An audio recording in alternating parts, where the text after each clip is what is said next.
My name is Garnet, and if someone had told me 10 years ago that I'd find myself at the center of a family drama worthy of a late-night talk show, I would have simply chuckled and gone back to my coffee. But that day, when my phone vibrated on the table in the middle of a meeting, I realized that everything I thought was stable could crumble in an instant. A message from my sister flashed on the screen, just one line. But it struck me like an electric shock. "Send me $2,800 for prom." I stared at those numbers like a strange code, and something inside me snapped. $2,800 for the dress, the evening, the music, and the illusion of adulthood. I gritted my teeth and replied curtly, almost without emotion, "Earn it yourself." A few minutes later, the phone shook again, and this time it was from my parents. The words hit me like a slap in the face. "Pay or get out of this family, get out." The word echoed through my body, making my heart pound in my throat. For years, I'd wired them money, assuming it was for medication, bills, or something important. I didn't ask unnecessary questions, because I believed family was about trust. But now, looking at this ultimatum, I felt that trust crumble, leaving behind emptiness and rage. I stood by the office window, watching the cars rush through the streets of Lincoln, and thought about how easily relatives turned love into a debt.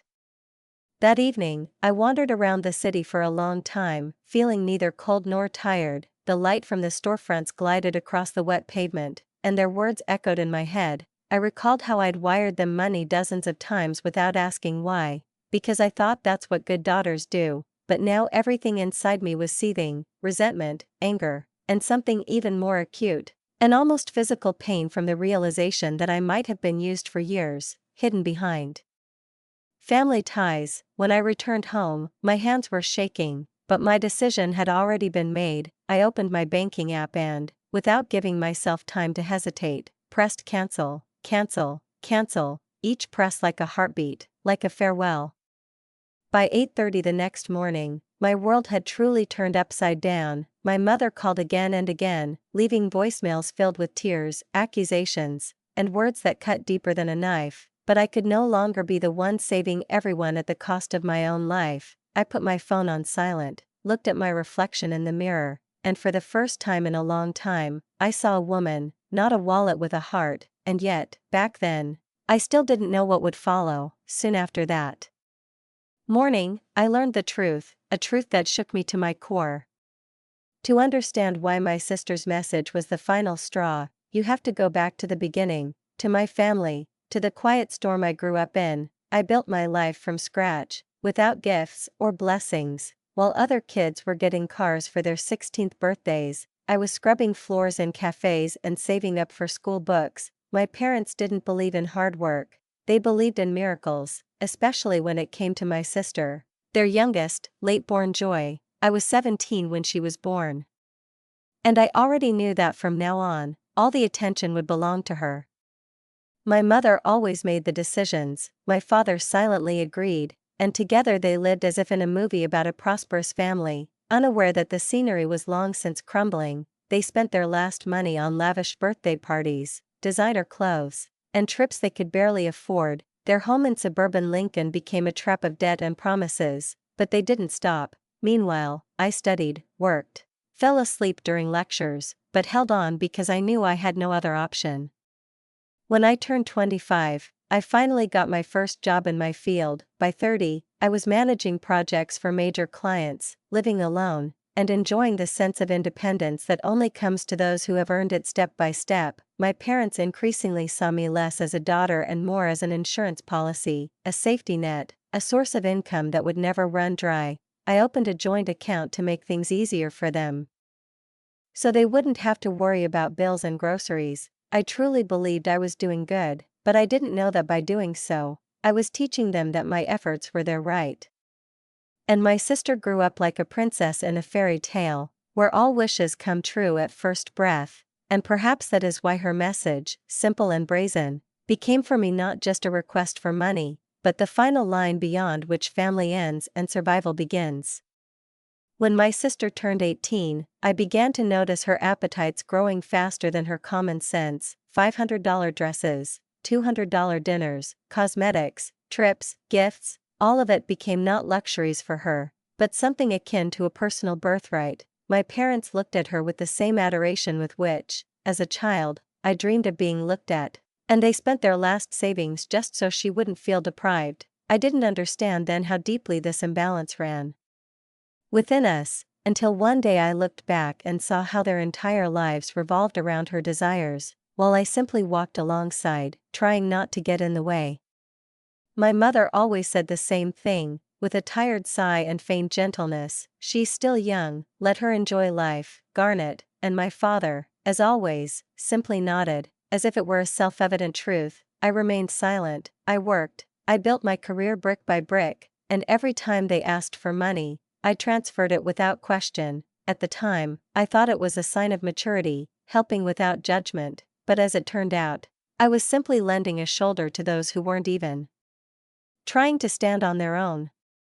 When I created that family account, I thought I was doing a good deed. I wanted them to have enough for food, medicine, bills, but they spent that money as if they'd won the lottery. Now, remembering their new jewelry around my sister's neck, my mother's strange explanations like "it's a gift from a friend" or "an unexpected repair expense," I realize it was all right there before my eyes. I just didn't want to see it. My whole life, I'd been the one correcting others' mistakes, plugging holes, solving problems, and that's why, when I first said no, a wave of irritation washed over me, as if I'd betrayed them. Since childhood, I'd been accustomed to hearing my mother say with tired coldness, "Sort it out, Garnet," no affection, no compassion, just the obligation to be strong, and I coped. If it weren't for my sister, I think they would have given up long ago and gone with the flow, but in her they saw a chance to redeem themselves for their own failings. I remember her 10th birthday, a princess-themed party, with fresh flowers, a photographer, and sweets they clearly didn't have the money for. $2,000 for one day, while I stood at the cash register on weekends, trying to pay for textbooks because I didn't expect any help from them. When my father said then, "She's our second chance to fix everything," something quietly cracked inside me. A second chance, but not for me, for them, for their perfect picture of a family where the youngest daughter shines and the eldest simply does the dirty work. I swallowed the resentment, because that's what I'd done my whole life, and moved on. But with each passing year, her demands became more brazen: a new phone, concert tickets, a trip to the ocean. My parents, of course, didn't even flinch when their bank account went into the red, because they had me, their financial insurance policy with a pulse. I thought I was protecting them by opening that account, but in reality, I was just creating a convenient way for them to spend without consequences. I spent years trying to prove that I could do everything myself, without asking or complaining, but my sister didn't have to lift a finger. She simply extended her hand, and the world fell at her feet. My parents did everything for her, no matter the cost, and yet they expected me, an adult, independent, responsible person, to always pay. That day, when my phone started vibrating nonstop, I immediately knew something was wrong with them again, and I was right. A message flashed on the screen: "I need $2,800 for graduation, send it now." Something inside me flared. Hot as molten metal, $2,800, for a dress and an evening she'd forget in a week, for a limo in which she'd pose for photos for other people's likes. I felt my fingers tremble, but I typed a reply anyway: "No way, find a job and earn your own." I hit send and exhaled. I expected a tearful message, maybe some reproaches, but instead, the phone rang, and I heard her voice, shrill, confident, laced with indignation and a kind of childish arrogance. "You're so selfish, Garnet. It's just prom. Why can't you help me?" I clutched the phone so tightly my knuckles turned white. "You're 18, I said quietly but firmly. "Millions of kids work part-time jobs to pay for prom. Try doing the same." She chuckled, briefly, angrily. "You just don't understand, I deserve this." And before I could respond, the line went dead. I was left sitting there, phone in hand, listening to the emptiness, feeling something heavy and cold tightening under my chest. I deserved it. The words stuck in my head like a bone. Since when did someone deserve my money just because they were born into the same family? I tried to focus on work, To force myself to stare at the screen and pretend the weekly report was more important than what had just happened, but my sister's words kept playing in my head like a broken record. I deserved it. They sounded almost mocking, like an echo from the past, where I was standing there as a teenager, empty-handed, hearing the familiar no. For so many years, I'd proven that I could stand up for myself, that I didn't need their handouts, that I could build a life from scratch, and all this time, she'd gotten it all without a fight, without shame, without gratitude. This injustice suddenly flashed before my eyes with renewed vigor, like a bright flash in the darkness, reminding me that my parents had always chosen it, and, it seemed, hadn't even tried to hide it. I remember asking my mother for $50 at 16, just for a school trip to Kansas City. It seemed important then, to be with my classmates, to not feel like an outsider. My mother didn't even look up from the bills and said coldly, "We can't afford that, Garnet." And then, a week later, I heard her joyfully telling a neighbor she'd bought my sister a $200 concert ticket, and my father smiled. As if it were deserved, as if one daughter's joy weighed more heavily than the other's efforts. By noon, the phone came back to life, this time a voicemail. I turned it on, and the first sound made me want to throw it at the wall. "Mom, Dad, Garnet is being unbearable," my sister complained, drawing out her words as if she were crying, though I knew it was just an act. "Tell her to pay." I could almost see her pacing the living room, the one that always smelled of freshly baked goods and my mother's cheap perfume, taking tragic pauses between sentences for effect. She knew how to play on their emotions, knew which buttons to push, and she did it with the skill of an actress for whom I'd been a convenient foil my entire life.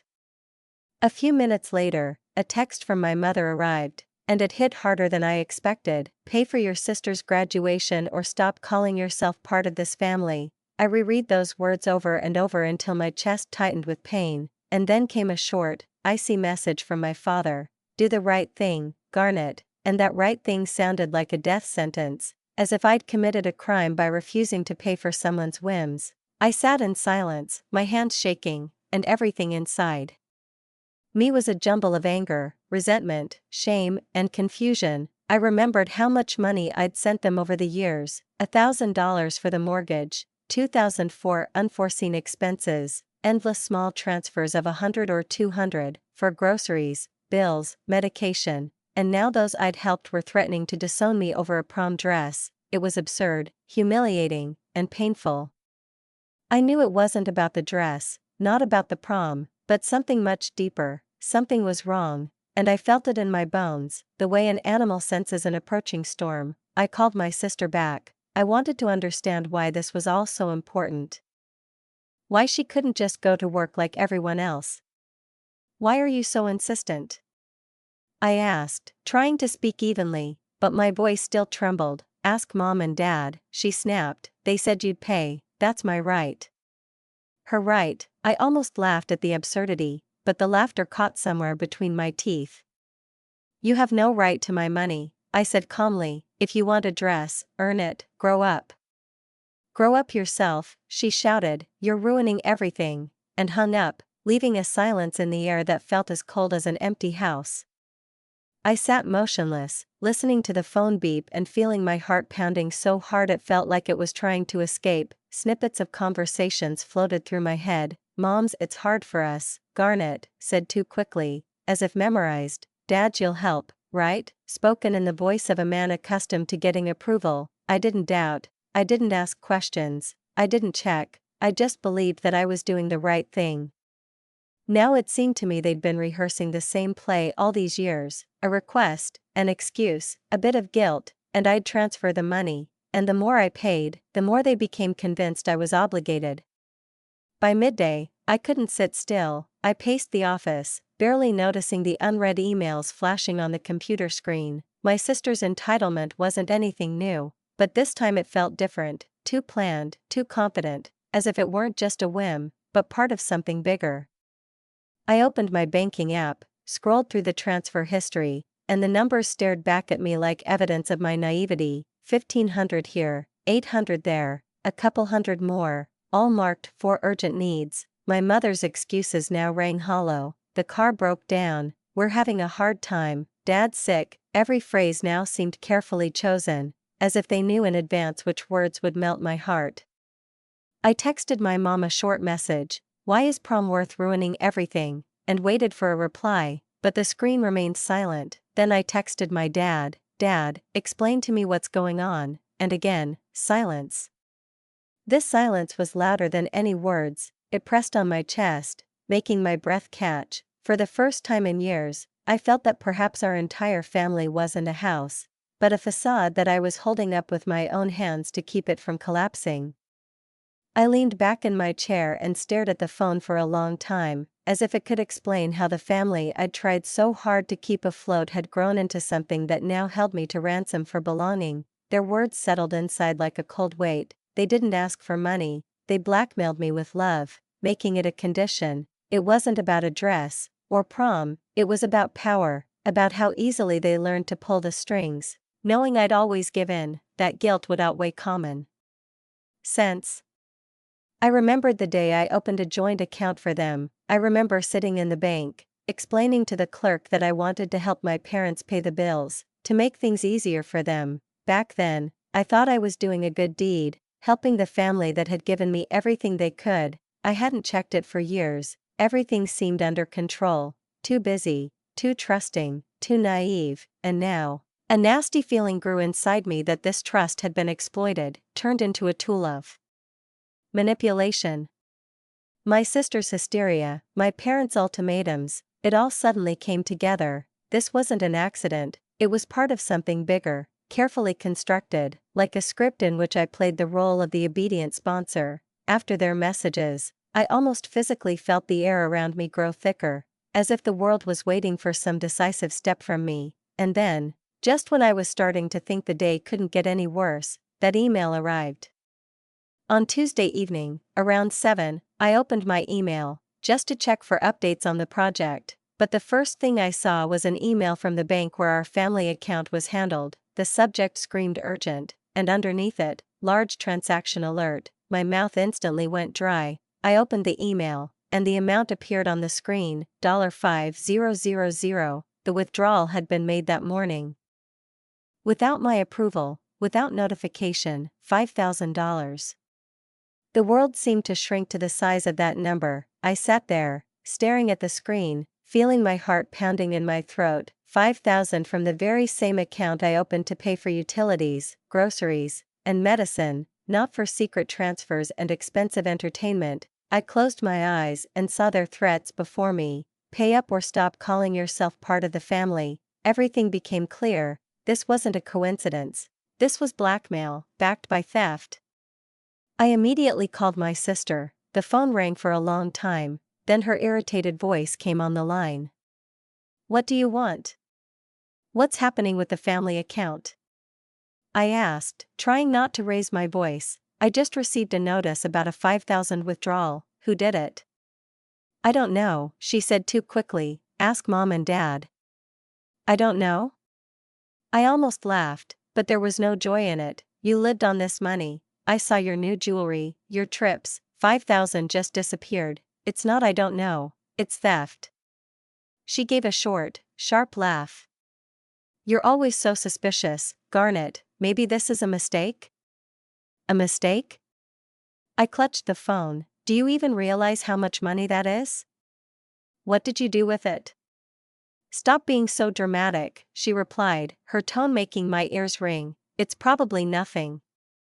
And the line ended. She simply hung up, as if the conversation were a burden to her, as if all this was a trivial matter, not worth explaining.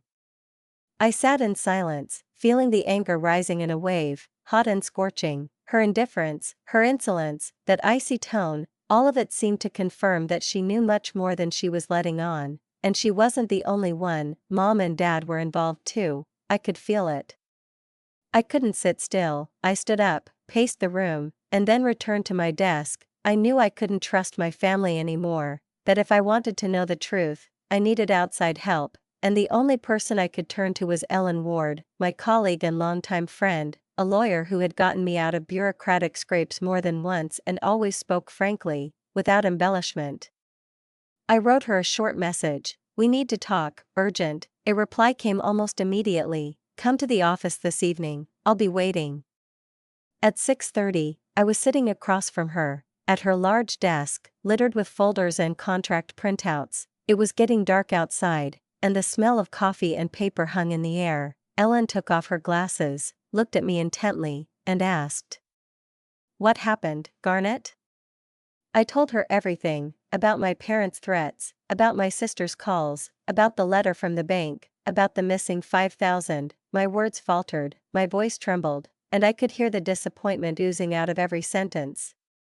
"Something's wrong with this account, Ellen," I finally said. "I feel like I've been deceived. For years, I need to know what they've been doing with it." She nodded, her face calm, but a spark of determination flickered in her eyes. "Let's start by verifying the transactions. Did you bring the access?" I handed her the username and password. Her fingers glided across the keyboard, her movements precise and confident. Data lines, dates, and amounts flashed across the screen. After a few minutes, she frowned, leaning back in her chair. "There have been several large withdrawals," she said, looking at the screen. "Some of the transfers went to creditors, but there are others." She leaned closer. "Now that's interesting. The money was transferred to retail accounts, not yours, not theirs, whose is still unclear." I felt a chill run down my spine. Everything I'd been afraid to hear was beginning to crystallize. I leaned forward, feeling a tight knot tie inside me, and even the air in the room became thick, heavy, almost viscous. Ellen's words echoed in my head, and I couldn't immediately figure out what exactly struck me so, the facts themselves or their monstrous consistency. Creditors, retail stores, luxury boutiques, jewelry, a travel agency. She listed it all calmly, in a businesslike tone, while I sat, gripping the edge of the table, trying to figure out where exactly my life had gone wrong. After all, this wasn't about utility bills, medications, or even debt, but about idle luxury, paid for by my trust and my labor. "What kind of retail?" I asked, trying to keep my voice level, but it treacherously wavered. Ellen flipped through the entries, her fingers moving quickly, like a surgeon lanced an abscess. "High-end stores, jewelry brands, boutiques, even a travel agency," she finally said, peering at me over her glasses. "It all looks like your parents, well, not exactly wise with their money, to put it mildly."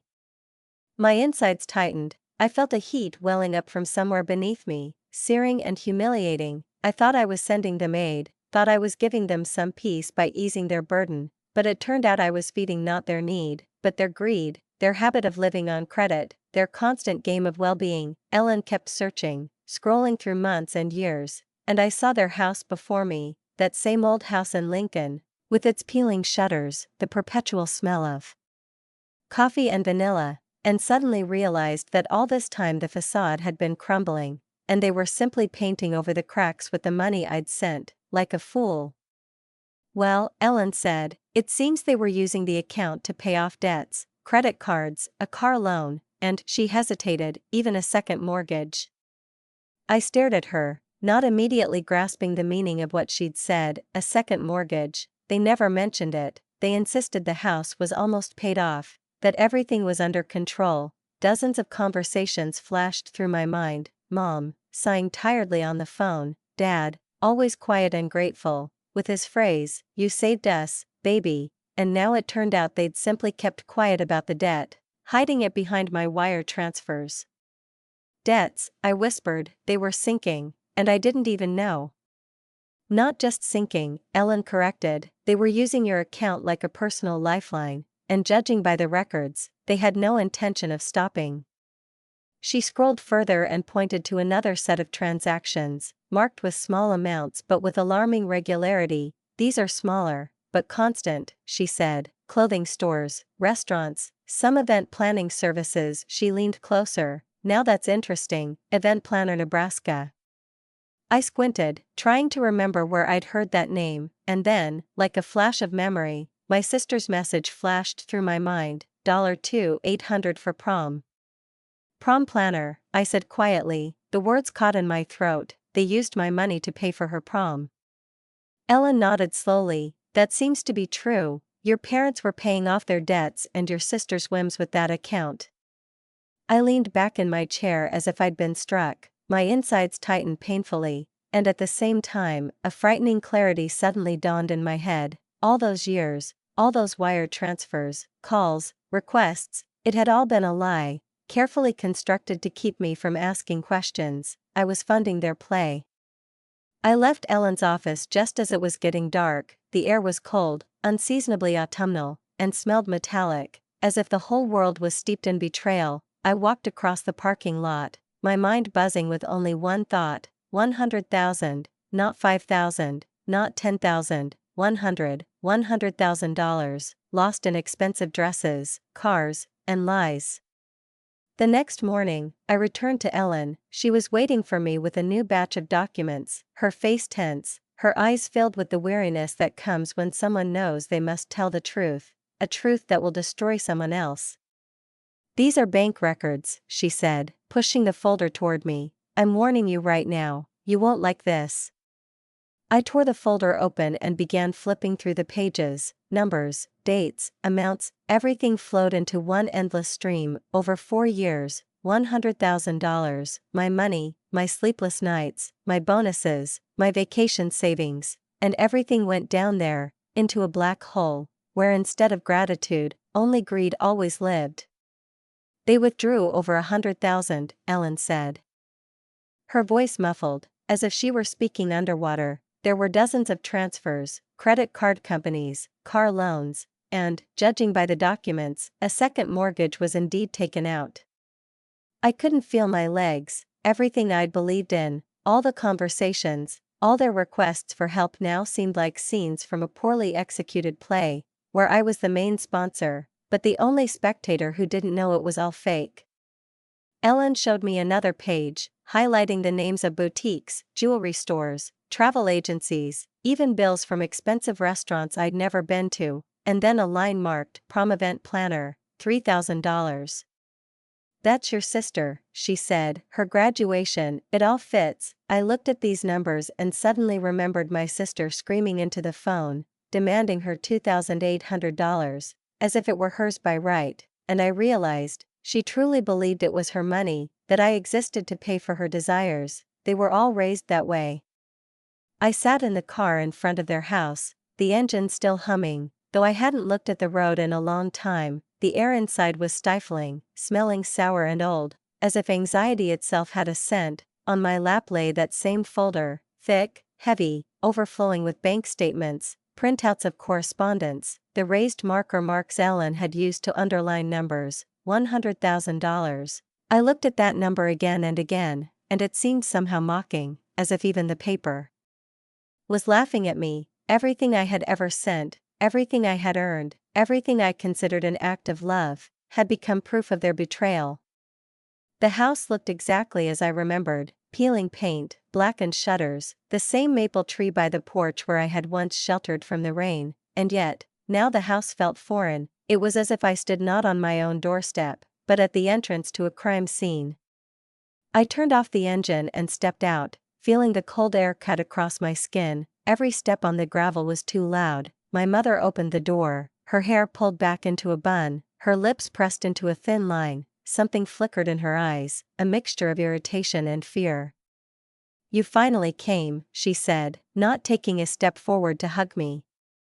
"We need to talk," I replied. My voice sounded muffled, as if it wasn't mine. Inside, the room smelled of freshly brewed coffee and something heavy, almost sweet, as if someone was trying to mask the smell of guilt with vanilla. My father was sitting in the living room, staring at the TV, which was off. When I entered, he slowly looked up, and there was no greeting or shame in it, only weariness, gray, bottomless. "What does all this mean, Garnet?" Mom crossed her arms. "Why are you making this so complicated?" I placed the folder on the table, and the sound of paper hitting wood was louder than I expected. $100,000, Mom, that's what you spent over the last 4 years, without my knowledge. Dad looked away. Mom frowned. "We only took what we needed," she began, but I interrupted. "Did you need jewelry? A travel agency? A prom planner?" The words burst out of me, hot and harsh, and I couldn't stop them. "You spent everything I earned to pay for balls, dresses, Trips, you used me, and you didn't even blink. Mom blushed, her lips trembling. We were desperate, we didn't know how to tell you. It all got out of hand. Out of hand? I laughed, but the laugh came out dry, like a cough. You knew what you were doing. Every time I asked, you lied. The car broke down. It's been a rough month. We need to pay the utilities, but in reality, you took out loans and fed this illusion of well-being. Father finally stood up, heavily, as if every step was a struggle. We just wanted your sister to have everything we didn't have, he said. We didn't want her to suffer like you. She's not suffering, I snapped. She doesn't know what work, responsibility, or rejection are. You turned her into a child who owes the whole world, and me first and foremost. Mom turned away, and Father walked to the window and leaned his hand on the sill. You're exaggerating. We would have paid it all back, he muttered. Paid it back? I felt a lump rise in my throat. You're $500,000 in debt, Dad. 500. You didn't even try to close them, you just opened new loans to plug old holes. He turned around, and for the first time, something like guilt flickered in his eyes. We thought you wouldn't find out. I sighed and leaned back in my chair, feeling my insides tremble. Exactly, you hoped I wouldn't find out, because you knew then it would all be over. Mom came closer, her voice trembling, but still ringing with the familiar confidence. Garnet, we're your family, doesn't that mean anything? Is it possible to put money before family? Money? I looked at her. It's not about money, Mom, it's about trust, about honesty, about how you made me into a wallet with a name and a face. She opened her mouth to answer, but I raised my hand. Don't, I'm not your bank anymore, not your safety net, it's over. For a moment, silence reigned in the room, only the old clock on the wall clicked like drops falling into an empty bucket. You'll destroy this family, Mom finally said. Her voice was quiet, but anger rang in it. No, I replied, the family was destroyed when you started using me. I just finally stopped pretending I didn't see it. I gathered up the folder, walked to the door, and paused on the threshold. Behind me, Mom was sobbing quietly, almost soundlessly. My father was silent. I turned around and said what had been burning inside me for the last few days. I love you, but I won't let you do this to me anymore. The door closed, and the click of the lock sounded like a period after a long lie. I stood in the center of the living room, feeling the air around me grow thick, as if you could cut it with a knife. Mom was sitting on the couch, her fingers clutching the hem of her skirt so tightly her knuckles were white, her eyes already narrowed. It was that same look with which she knew how to make me feel guilty even when I had done nothing wrong. My father stood by the window, motionless, his arms crossed over his chest, as if about to pass judgment on me, and my sister, eternally serene. Spoiled, incapable of either remorse or gratitude, slouched in her chair, staring at her phone, as if the screen could shield her from what was happening. I know everything, I said quietly, but the words cut through the silence like glass. Everything. The folder of papers flew out of my hands and landed with a dull thud on the coffee table. The stack disintegrated, and the white sheets scattered like indictments. I opened this account to help you, I continued, feeling my voice grow firmer with each word. $100,000, 100,000, Mom, Dad, and another $500,000 in debts that you didn't even try to hide. I laid out the papers, one by one, pulling them out like knives. Credit card statements, transaction logs, mortgage statements, payments to car dealerships, high-end boutiques, and, most stinging of all, travel agencies. This is everything, I said, the clothes, the jewelry, the trips, the graduation, it's all on her. I pointed at my sister. She pressed the phone a little tighter to her chest, not looking up. Mom's head snapped up, and there was no guilt or regret in her expression, only anger, wounded pride. How dare you pry into our personal affairs, she cried, her voice breaking. This is family. Family, the word hit me in the stomach. I felt everything boiling inside, and when I spoke, my voice was almost even, dangerously calm. Family? You call this family? I gave you everything I could, and you used me as a wallet, as a reserve account, in case the world wasn't generous enough to you.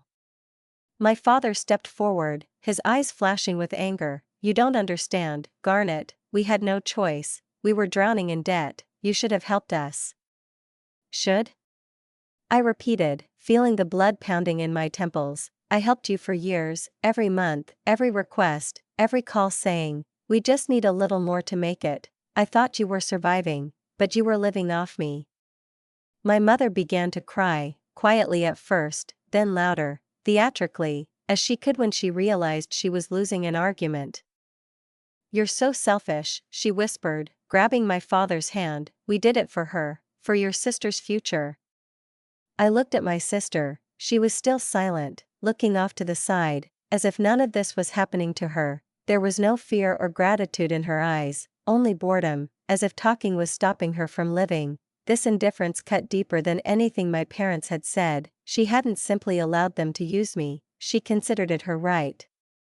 "For her," I repeated, looking my mother straight in the eye. "For the person who can't even look at me." My father spoke again, louder this time, his voice thick with menace. "You can't just walk away from us, we're your family, we gave you life, you owe us." I felt my insides tighten, but at the same time, a wave of rage rose, pure, icy, liberating. "I don't owe you anything," I said, stepping forward. "I closed the account, there's no more money, it's over." My mother gasped, clutching her chest as if I'd shot her. "You're abandoning us," she screamed, her voice breaking, a mixture of anger and despair. My sister finally looked up, and for the first time, I saw panic in her eyes, not indifference, but real, sharp, animal panic, but she still didn't say a word. I stood before them, holding on to the edge of the table to keep from shaking. "You abandoned me first," I said. "You betrayed my trust, my savings, my desire to help. For years, I thought we were family, but it turns out, I was just your bank." My mother screamed something about loyalty, my father about duty, and their voices merged into one frantic chorus of accusations. I no longer heard the words, only noise, the same noise that had filled my head all my childhood, when they argued and I tried not to cry behind closed doors. I gathered up the documents and stuffed them back into the folder, though my hands were shaking. "I've had enough," I said quietly, and those 3 words rang out louder than any scream. I turned and walked toward the door. Their voices thundered behind me, now angry, now pleading, now cursing, but I didn't turn around. I gave them a chance to explain themselves, but they chose rage over truth. When the door slammed behind me, for the first time in years, I felt not guilt or fear, but silence, thick as night, heavy as freedom. After that meeting, I sat in the car for a long time, unable to start the engine, feeling empty inside. It felt like I'd just buried not my parents or my sister, but that naive version of myself who still believed love could be bought with money and patience. When I finally returned home, the house greeted me with silence, but for the first time in a long time, this silence didn't frighten me, it enveloped me, as if allowing me to breathe and simply be. I knew there would be pain ahead, but the decision had already fully matured within me, without hesitation, without turning back. I had already closed their account, cut off the main channel of addiction, but that wasn't enough. I needed to uproot everything that connected me to their manipulations. I opened my phone, my fingers shaking, but I did it anyway, step by step. First my mom's number, then my dad's. I pressed block, and the screen flickered, as if confirming my choice. Then I opened my sister's messages, and that was harder. Each message contained a sweet voice with a request, then blackmail, then feigned concern. I looked at these words as traces of the past, and finally pressed the same button. Each deletion was like severing an invisible thread, the very one to which I had voluntarily tied myself all these years. It hurt, like a part of my heart was being ripped out, but the pain was cleansing. I felt a strange lightness, a quiet strength, as if I had learned to breathe again.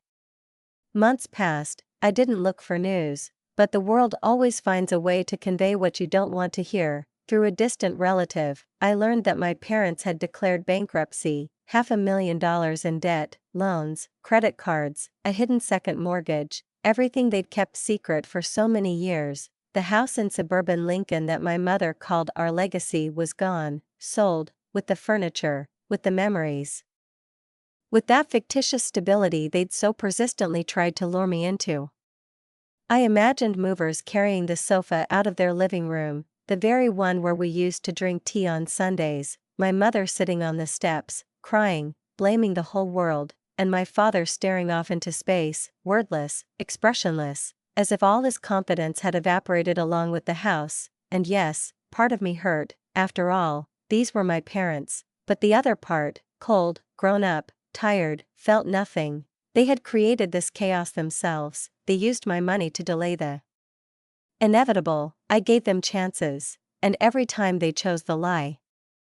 And my sister, my eternal princess, who never knew responsibility, my cousin casually mentioned that she'd gotten a part-time job at a clothing store, folding shirts and calling customers. I imagined her standing behind the counter, tired and pale, looking at the same customers she'd once shopped for dresses among. The girl who'd once considered two $800 Talon prom dresses her indisputable right was now learning to earn her own. I felt no schadenfreude, only a strange, bittersweet relief. Maybe that's exactly what I needed, for her to understand what I was trying to teach her, that the world owes no one anything, and that money is no substitute for respect. Over time, I began to feel a sense of peace. The phone no longer rang at night, and the emails with pleas and accusations no longer appeared. The space where anxiety had once resided gradually filled with silence, and this silence became my ally. I focused on work, on myself, on those small things that had previously been lost under the weight of other people's demands. I began to see my life as a house that someone had finally stopped breaking into without knocking. A few weeks later, I made an appointment with a therapist, and this was perhaps the hardest decision. I had to accept that I didn't have to be strong all the time, that self-care isn't weakness, but a necessity. We talked about manipulation, about guilt, about the fear of saying no. Each session was like peeling back old layers of pain, like discovering new boundaries. Gradually, I learned to set them, the very boundaries I hadn't even considered for so many years. I understood that love shouldn't cost money, that helping is a choice, not an obligation, and that saving others means you can't drown yourself. I had to give up hope that they would change, but with that came freedom. Now I know, family isn't a duty, it's a choice, and if you're seen in this family as nothing more than a source of resources, then leaving isn't a betrayal, but salvation. I no longer live in fear that someone will be offended if I say no. I no longer feel guilty for choosing myself. I finally belong to myself, completely and unconditionally. If you're listening to this and recognize yourself, know this: you don't owe anyone anything for your peace of mind. You have the right to protect your heart, your money, your future. This isn't selfishness, it's an act of survival. And if my story could spark a spark for someone, even a small one, then it wasn't in vain. Thank you for being with me on this journey. I'd love to hear your stories. Have you ever had to set boundaries where you were taught to remain silent? Share them in the comments. We don't have to endure for the sake of love. Sometimes love begins precisely when we finally choose ourselves.